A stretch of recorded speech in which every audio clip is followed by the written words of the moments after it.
Hi guys, स्वागत है आपका। मैं विवेक मित्रा, फाउंडर सीईओ बड़ाबिजनेस.com। आज मैं एक लर्निंग वेकेशन पे, जैसा कि मैंने आपको बताया था, मैं आपको आज इंपॉर्टेंट 3 क्वेश्चन देना चाहता हूं आपकी सफलता के लिए। 3 क्वेश्चन, एक 3 क्वेश्चन। अभी कहाँ है, जाना कहाँ है, कैसे जाओगे। 3 इंपॉर्टेंट क्वेश्चन।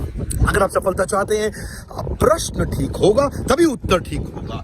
आज पावरफुल सोल्यूशन ओरिएंटेड क्वेश्चन। अपने आप से वो प्रश्न पूछो जो आपको बड़ी सफलता देते हो। Here we go. मैं फिर से पूछ रहा हूं, अभी कहाँ है, कम ऑन, जाना कहाँ है, कैसे जाओगे। अभी किधर खड़े हो उसको देखो, किधर जाना है। What is that one thing which is stopping you from your ultimate super solid heavy duty success. That's my question to all of you. हमारे साथ जुड़े रहने के लिए, सोशल मीडिया पे स्पेशली फॉलो करने के लिए, वर्ल्ड का नंबर 1 एंटरप्रेन्योरशिप यूट्यूब चैनल बनाने के लिए आप सबका प्रेम पूर्वक बहुत बहुत धन्यवाद।